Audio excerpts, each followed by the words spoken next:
Le 25 mai 2026, dans un discours désormais historique tenu à l'occasion de la 61e Assemblée générale de la Banque africaine de développement à Brazzaville, M. Denis Sassou Nguesso, président de la République du Congo, a dit ce qui suit. Je saisis cette occasion solennelle pour annoncer ce jour qu'à partir du 1er janvier 2027, l'entrée en République du Congo ne sera plus jamais soumise au visa pour tous les peuples africains. Donc, vous l'avez compris, concrètement, à partir de janvier 2027, la République du Congo supprime les visas d'entrée sur son territoire pour tous les ressortissants du continent africain. C'est une très grande décision et surtout pour nous autres qui sommes de ceux qui considérons que l'Afrique doit se connecter, pas seulement économiquement, mais aussi d'un point de vue humain, c'est une excellente décision. Alors, quelles vont être les retombées de cette décision? Dans cette vidéo qui est une analyse, c'est ce que nous allons voir. Quelles vont être les retombées économiques? Qu'est-ce que ça va impliquer pour la République du Congo? Parce qu'on le dit clairement, nous sommes à 6 mois de janvier 2027. Donc, qu'est-ce que ça va signifier? Et c'est ce que nous allons voir tout de suite dans cette vidéo. Arrêtons de nous plaindre, apportons des solutions.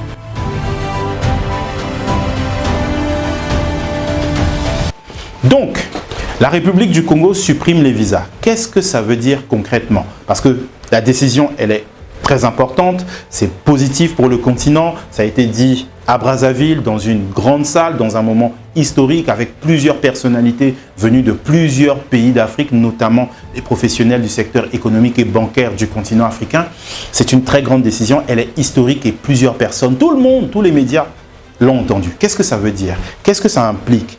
Alors déjà, la première retombée, une fois que cette décision sera prise, c'est les retombées touristiques. Oui, parce qu'à partir du moment où on ouvre nos frontières, donc vous le comprenez clairement, tout le monde pourra venir avec sans visa en République du Congo. Alors, c'est là où la République du Congo, via tout son système, son écosystème touristique qui gère le tourisme en République du Congo, devront à partir de maintenant redoubler d'efforts pour rendre notre pays attractif d'un point de vue touristique. C'est-à-dire tout ce qui est touristique, tous les espaces touristiques devront être mis en avant, tout ce qui est vraiment système hôtelier, etc., le tourisme d'affaires, le tourisme culturel, etc., notre pays devra redoubler d'efforts parce qu'il faudra attirer. Donc, parce que quand vous dites que vous ouvrez les frontières de votre pays, c'est avantageux, mais il faut que les gens viennent voir des choses qu'ils ne verront pas chez eux. Et c'est pour cela que l'État congolais devra mettre en place vraiment une dynamique à partir de maintenant jusqu'à janvier 2027 pour que notre pays soit attractif d'un point de vue touristique. Que quelqu'un quitte chez lui, il quitte la Mauritanie, il quitte le Kenya, l'Afrique du Sud, quand il vient en République du Congo, c'est pour voir des choses qu'il ne verra pas chez lui. C'est ça l'essence du tourisme. Et c'est là où l'État congolais, le ministère de la Culture en charge du tourisme et toute autre question en rapport avec le tourisme devront fortement redoubler d'efforts. Ça, c'est la première chose. La deuxième chose qu'il faut bien comprendre, c'est que quand vous décidez de faire venir plusieurs populations dans votre pays, vous ouvrez les frontières, déjà, il faut que les routes soient très bonnes. Donc déjà, on a un système de routes qui sont à leur niveau actuel, mais il faut désormais l'améliorer. Il faudra vraiment améliorer ou renforcer, on va dire, toute cette dynamique-là autour des routes. Vraiment améliorer l'état des routes, renforcer ou construire de nouvelles routes. Parce que, comprenez-le bien, quand vous dites que vous ouvrez les frontières d'un pays, comprenez que ça veut dire plusieurs personnes, plusieurs populations. Donc le Congo va s'agrandir en termes de population. Donc si on dit plus de population, on dit donc plus de véhicules. Et plus de véhicules, ça veut dire que les routes doivent être de bonne qualité. Donc, je ne dis pas qu'on n'a pas de bonnes routes, on a des routes, bien entendu, mais il faudra désormais renforcer celles qui sont déjà là en termes de qualité, améliorer celles qui ne sont pas de bonne qualité et créer parfois de nouvelles, parce que ça veut dire plus de population. Donc ça, c'est déjà des retombées au niveau du système de transport terrestre. Donc, les routes devront être améliorées. Ensuite, il y a la question des logements. Parce que oui, vous décidez d'ouvrir les frontières, c'est positif, les autres peuples vont venir. Et tout là encore, c'est la même chose, c'est un peu en rapport avec le tourisme parce qu'il faudra que les logements suivent.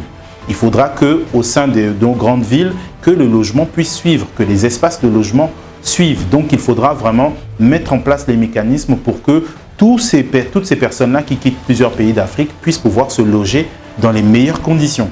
Donc ça, c'est le troisième point, les logements. Après, pour le reste, il y a l'électricité. Parce que bien entendu, on a de l'électricité, mais bon, parfois, c'est des problèmes. La réalité, nous tous, on la connaît. Ce qu'il faudra faire déjà, c'est que le ministère des Mines, de l'Énergie, bref, le ministère en charge de l'énergie, de l'électricité et autres, devra redoubler d'efforts. Parce que qu'est-ce que ça veut dire?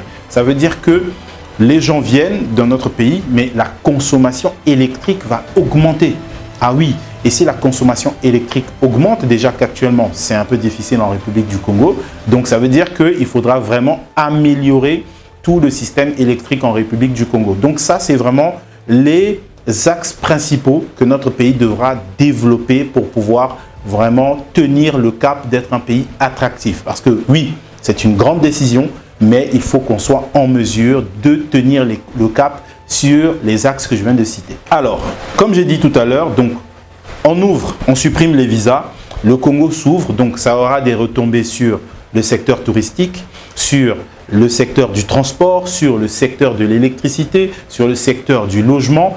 Vraiment, ça va être impactant. Donc, du coup, après, il n'y a pas que ça aussi, parce que non seulement ça, les gens viennent dans notre pays, ils viennent habiter, il faut qu'on soit aussi en mesure de nourrir tout le monde, toute la population. Donc, vraiment, il faut qu'on mette en place vraiment les mécanismes qu'il faut pour que notre pays soit vraiment bien vu par rapport à ça. Après, c'est pas que ça. Il y a aussi, on va dire, le transport, notamment en ce qui concerne le carburant. Il faut vraiment qu'on soit un pays qui va se vendre positivement. Donc, le carburant, il faudra faire de notre mieux parce que plus il y a de la population, plus il y aura de la consommation dans quasiment tous les secteurs. Et c'est là où vraiment il faudra que notre pays, la République du Congo, redouble d'efforts. Voilà l'analyse. Dites-moi ce que vous en pensez dans les commentaires. Est-ce qu'il y a d'autres secteurs d'activité dans lesquels notre pays, par rapport à cette décision de suppression des visas pour tous les ressortissants étrangers, il y aura d'autres secteurs? Quels sont les autres secteurs que vous considérez que notre pays devra développer? Dites-moi ce que vous en pensez dans les commentaires. Moi, c'est Rama Bagandion. Bienvenue sur ma chaîne. Ici, je parle de marketing, de stratégie, de communication et j'aide les entreprises à trouver des stratégies pour se développer. Bienvenue sur ma chaîne. À très bientôt.